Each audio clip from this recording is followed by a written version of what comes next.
Bom dia, gente querida da comunidade Paz e Bem. Estamos aqui hoje no dia 14 de maio de 2024 para apresentar mais um programa Paisagens, agora de número 43. Eu queria falar hoje aqui para vocês de um livro muito especial que eu organizei junto com Carlos Rodrigues Brandão e foi justamente publicado em 2017 pelas editoras Terceira Via e Fonte Editorial.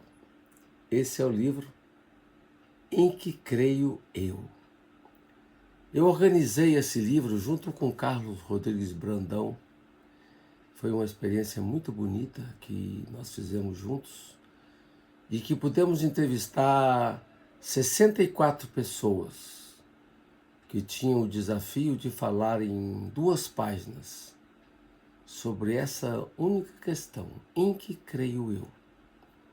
Então hoje aqui eu quero partilhar com vocês o meu texto que eu escrevi para esse livro.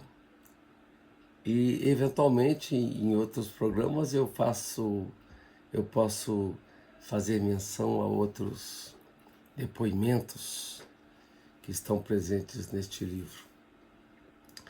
Então vamos tentar entender como que eu respondi essa questão na abordagem desse desafio fundamental.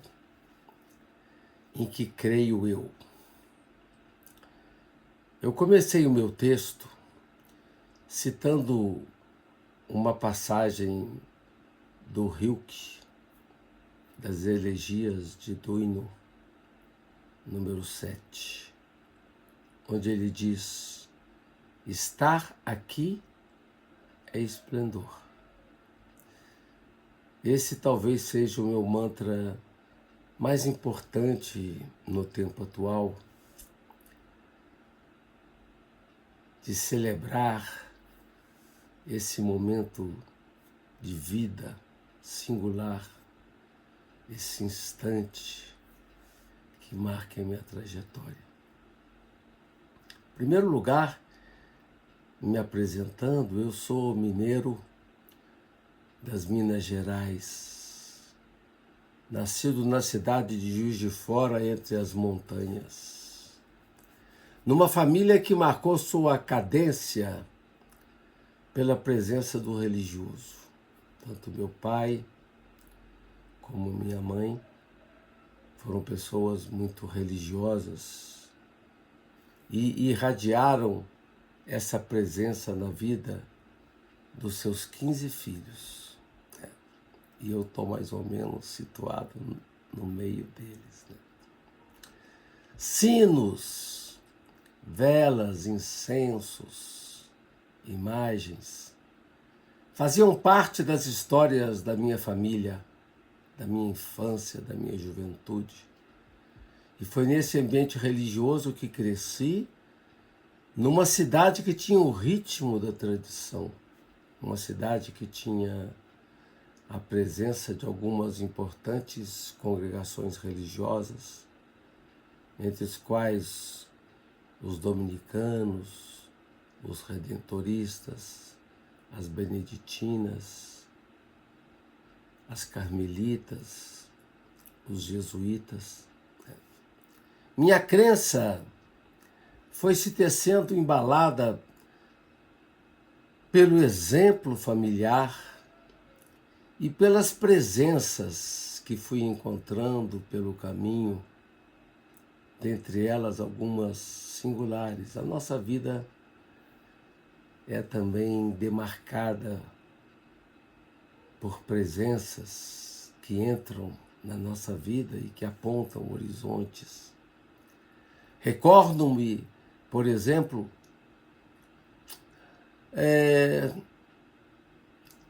da presença na cidade de mulheres e homens de fé. E isso causava um impacto muito vivo na minha trajetória.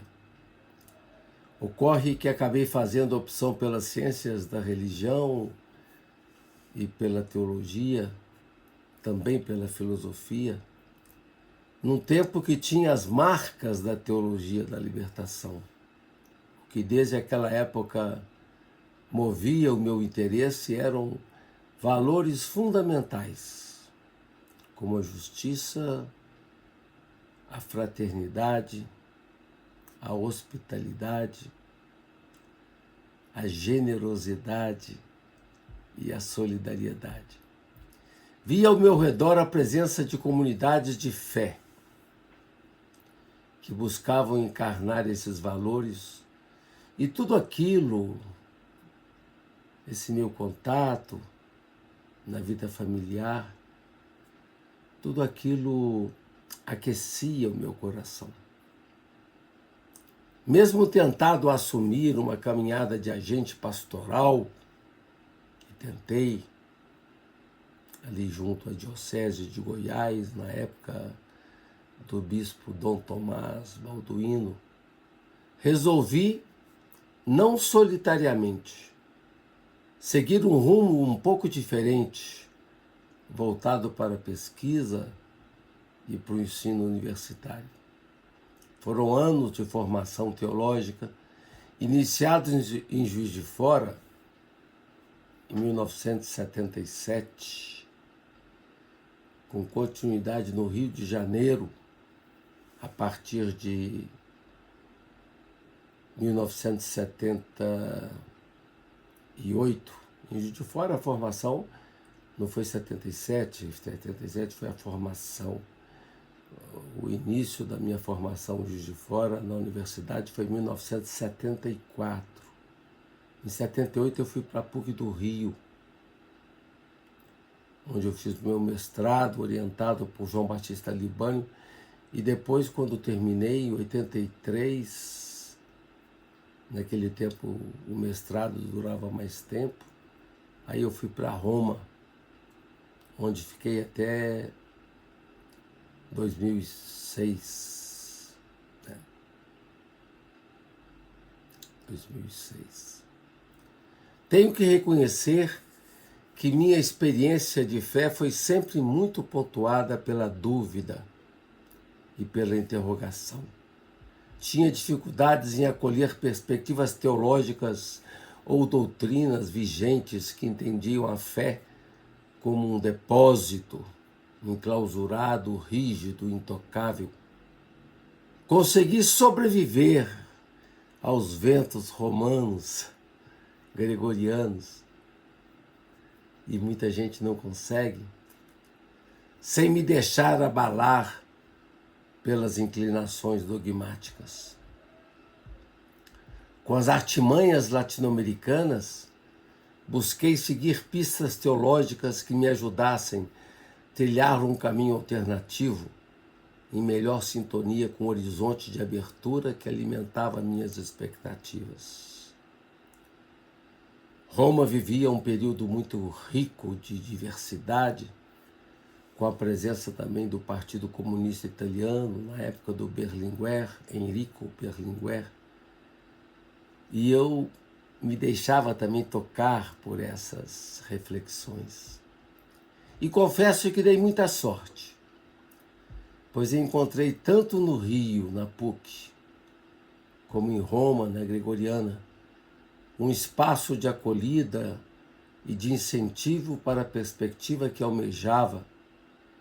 Os tempos eram propícios, apesar da conjuntura eclesiástica adversa. Minha tese doutoral foi sobre um tema latino-americano muito importante, sobre as comunidades eclesiais de base no Brasil. Mesmo estando inicialmente vinculado ao campo da eclesiologia, que foi o tema da minha tese doutoral, fui aos poucos me direcionando para outros temas que favoreciam uma abertura mais destacada, como, por exemplo, o Tratado da Graça, Daí, um passo para a teologia das religiões, a área que marcou minha inserção profissional, já no final da minha presença no Rio de Janeiro, ali por volta de 1989, quando dei meu primeiro curso de teologia das religiões. E também, em 1989, eu fiz o concurso para a Universidade Federal do Juiz de Fora, e na banca estava o Leonardo Boff, entre outros amigos. E ali, então, no Departamento de Ciência da Religião, no qual tinha me formado na graduação, eu comecei a trabalhar o tema da teologia das religiões. Muita água correu nesses 25 anos de atuação acadêmica em Juiz de Fora, num programa de pós-graduação que reúne profissionais de várias áreas do saber, como filosofia, teologia, antropologia, sociologia, letras e história. E eu trabalhei ali de 1989 até 2017, quando me aposentei. Tudo isso também contribuiu para provocar minha teologia e levantar novas questões. Nunca estive só preso à teologia. Sempre tive olhar atento para outras áreas, como antropologia, cinema, literatura, filosofia. Tudo isso então contribuiu e também me ajudou a conviver com outros circuitos de reflexão, como, por exemplo, no Instituto de Estudos da Religião no Rio de Janeiro, e que pude acompanhar por longos anos. Como é que me vejo hoje nesse âmbito da crença? Uma questão que é complexa e que é difícil de expressar. Posso, porém, rabiscar algumas perspectivas. Digo com certa tranquilidade que nunca passei um período marcado por crise mais substantiva nesse campo. Talvez em razão mesmo da forma como compreendo a fé, que, a meu ver, deve sempre abraçar o movimento de busca e redefinição. Assim vivo minha experiência, e com muita alegria. E lanço a pergunta: em que acredito?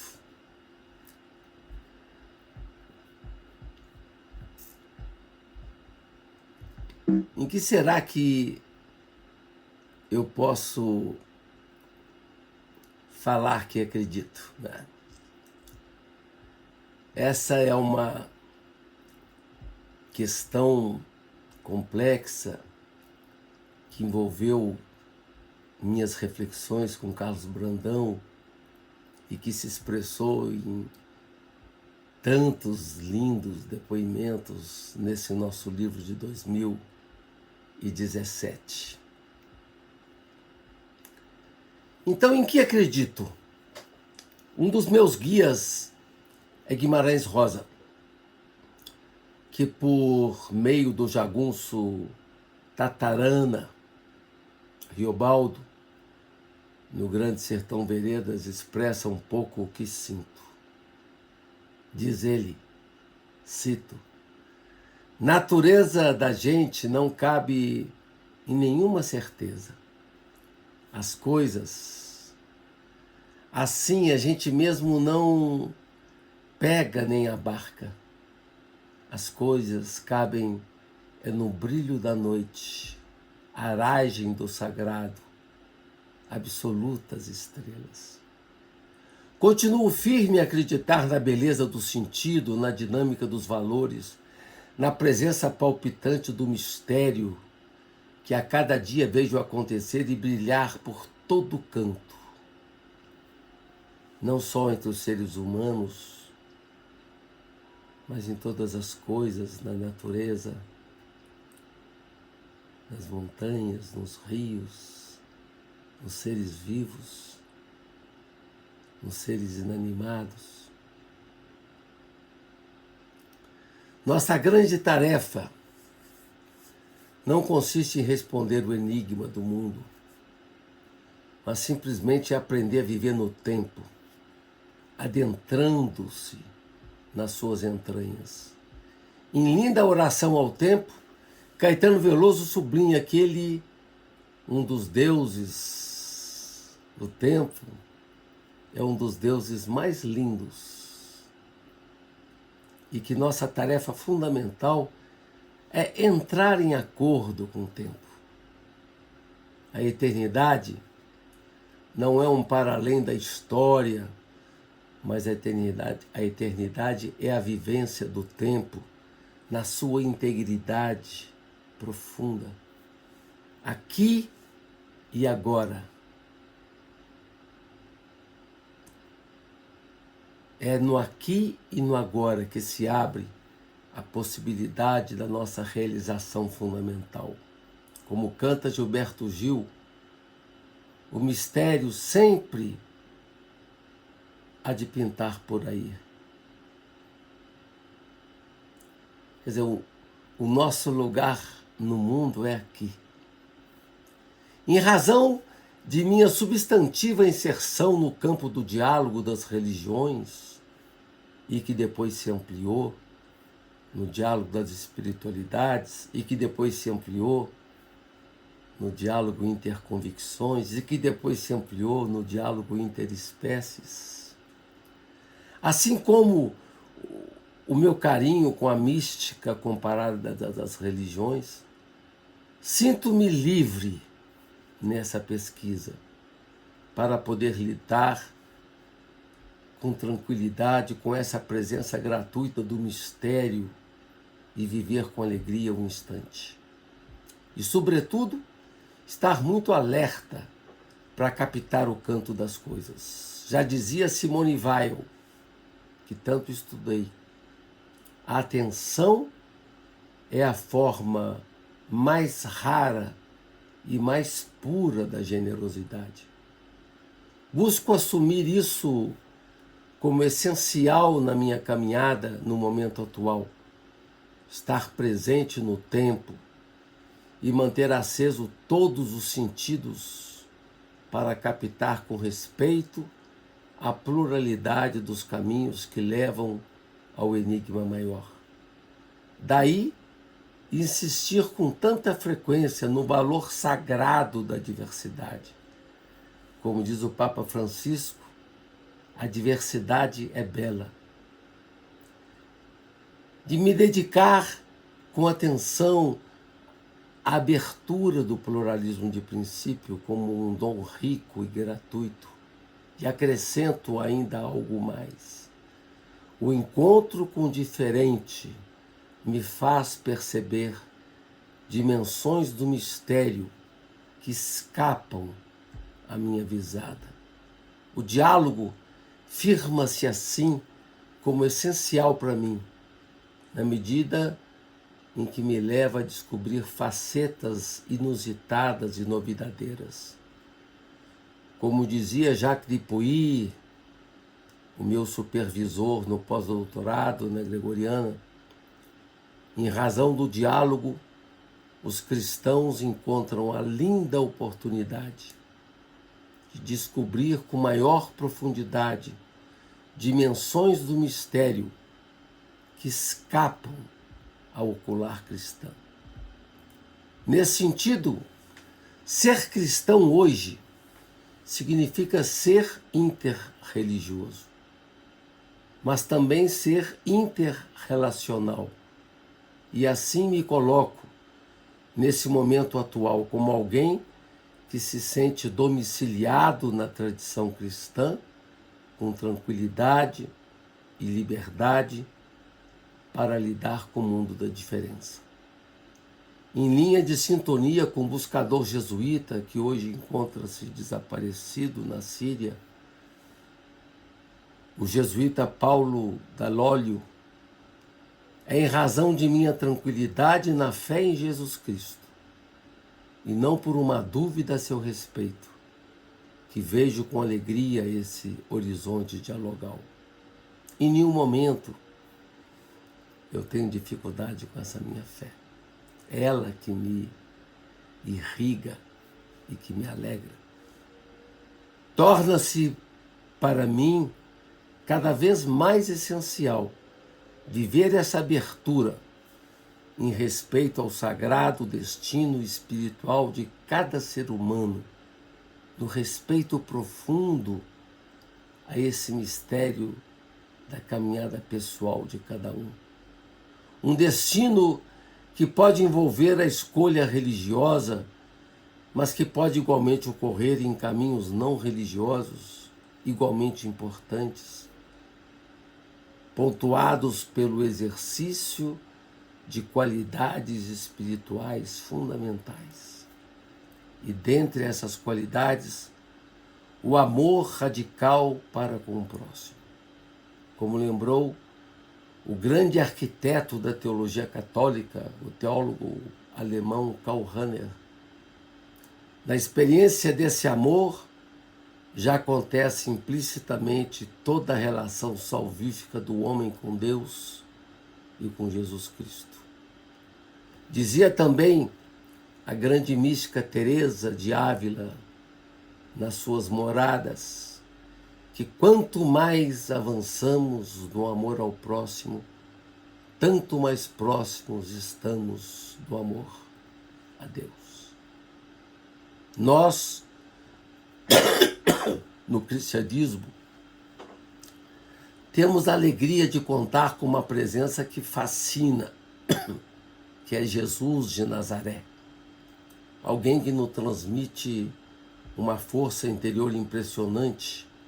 Alguém que viveu o diálogo na sua radicalidade, que contagia luz, saúde, esperança.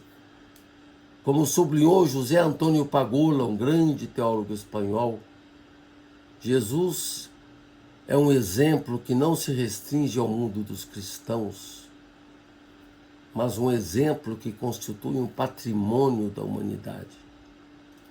Com base nessa minha experiência de fé, espero que essa nova sensibilidade espiritual possa ecoar por todo canto e que as pessoas sigam com alegria o caminho da profundidade para além dos enrijecimentos identitários. Não vejo outra saída possível. Pelos meandros da profundidade é que acessamos a liberdade espiritual essencial para viver no tempo a possibilidade de uma acolhida generosa da diferença. E quanto mais aprofundamos nossa identidade, domiciliados com liberdade em nossa tradição, mais seremos capazes de celebrar a presença do mistério em toda parte. Com isso, eu termino a minha reflexão, que está presente nesse livro Em que Creio Eu, que organizei com Carlos Brandão. Fica o meu abraço carinhoso nessa manhã de terça-feira, toda a comunidade do Paz e Bem, que a gente retoma a reflexão no próximo programa Paisagens. Paz e bem, muita alegria e esperança na vida de cada um de vocês.